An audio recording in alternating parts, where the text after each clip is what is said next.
This is Optimal Finance Daily, episode 572, Your Budget Isn't Working. Here's Why, by Holly Johnson with GetRichSlowly.org. And I'm Dan, reading you the best personal finance blogs on the web, and I'm going to keep this intro nice and short for you today, but if you like the podcast, please do stick around until the end. For now, let's hear today's post and start optimizing your life. Your Budget Isn't Working. Here's Why, by Holly Johnson with GetRichSlowly.org. Before my husband and I got our financial act together, we didn't have a household budget. Since we didn't have any sort of plan, we spent all of our discretionary income on wants and financed anything that cost more money than we had. And the scariest part is that we never really thought much of it. Our income always lasted until the next payday, so we never worried about making ends meet. But after years of frivolous spending, we finally snapped out of it. Becoming pregnant with our second child made us start thinking seriously about our financial future and the impending impact of another mouth to feed that actually made us afraid. All of a sudden, we realized that we weren't kids anymore. Our 20s were spent chasing adventures and spending cash like it was going out of style. And here we were, in our 30s now and on the verge of having 2 children to take care of. And although we were completely clueless how things had gotten so out of control, we decided that we had to take control of our financial destiny. An unfortunate truth. We started by combing over several months of bank statements, and what we uncovered was almost unbelievable.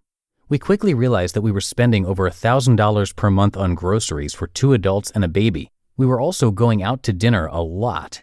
The truth is, we were actually eating most of our expendable income. We aren't fancy folks, but we do happen to enjoy some expensive meals and ingredients. And we weren't enjoying them in moderation. We were eating like a king and queen on a daily basis, and our pocketbooks showed it. We took action. After seeing our pathetic results in black and white, we sat down and created a household budget. Since our food budget was the main culprit of our spending, we decided to make drastic changes.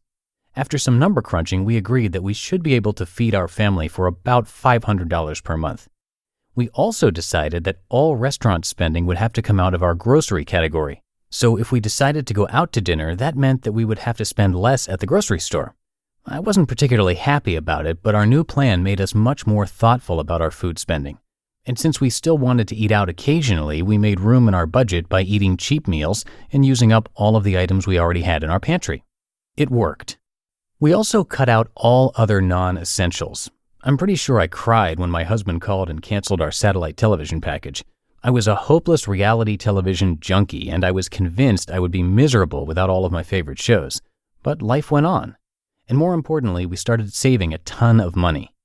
Using the debt snowball method, we allocated all of our newfound cash toward the various debts that we had saddled ourselves with. And after 18 months of rapid debt repayment, only our mortgage was left standing. Household budgets can and do work. I didn't know it at the time, but creating and sticking to a household budget was probably the best thing we have ever done for ourselves. It wasn't always easy, and quite truthfully, the process made us take a hard look at ourselves and our shortcomings. On the other hand, we're now more confident in our choices and building wealth like never before. We're also on the same pen and paper budget that we started with, and there's a reason why we haven't changed anything. It works. Sticking to a household budget can feel cumbersome and restrictive. It might make you feel vulnerable or deprived. On the other hand, creating a budget can completely change your financial destiny. Have you ever tracked your spending and created a budget? Did it work? If you've tried and failed, there are a variety of reasons why your household budget might not be working. Here are some possible explanations. 1. You're underestimating your expenses. It can be difficult to estimate irregular expenses like utility bills. However, it's important to be realistic about your estimated monthly costs. Overestimate your expenses if you have to. That way, you won't always come up short. 2, you aren't budgeting for everything. Are you forgetting to budget for gifts, expenses for your children's school?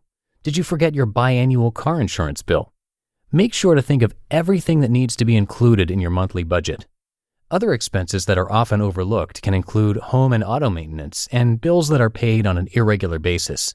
It's more challenging to budget for these items, but it can be done. For example, if your car insurance needs to be paid every 6 months, you may want to budget 1/6 of your premium on a monthly basis. 3. You don't have an emergency fund.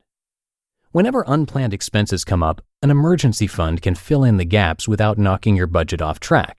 It's also important to only use your emergency fund for emergencies and to not see it as an extension of your monthly budget. 4. Your expenses are too high. If your income is barely meeting your expenses, it's probably time to cut some things out. Do you really need the NFL Sunday ticket? How about your smartphone? Is it necessary to get your nails professionally done? These are just an example of some of the expenses that can be cut out of your household budget if needed. It may hurt at first, but you will survive. 5. You aren't keeping track of your spending. Certain budget categories can be trickier than others.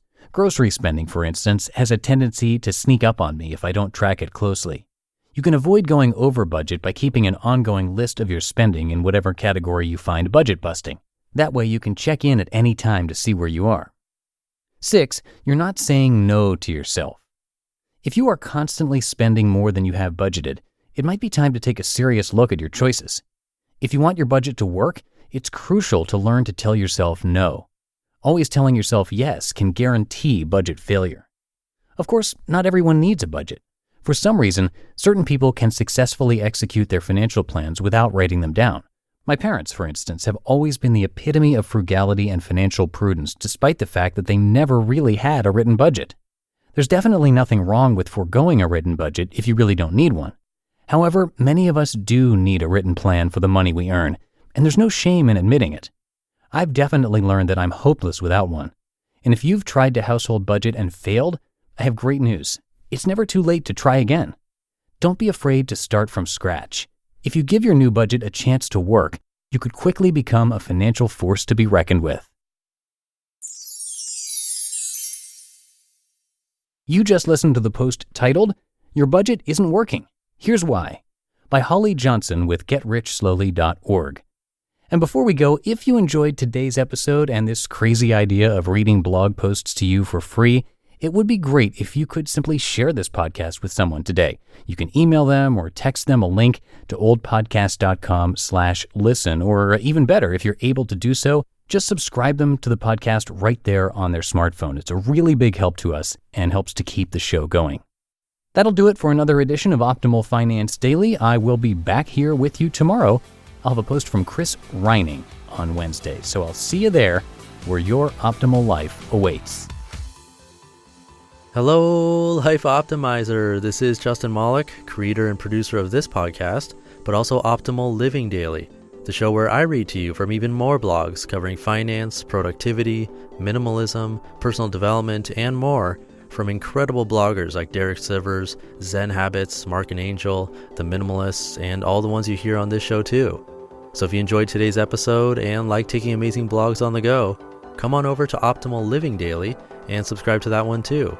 And together, we'll start optimizing your life. You've been listening to Optimal Finance Daily. Be sure to hit the subscribe button to stay up to date on each new episode and head to oldpodcast.com. That's OLDpodcast.com for a free gift as well as more actionable tips and resources to help you maximize your potential. Thanks for joining us, and remember, your optimal life awaits.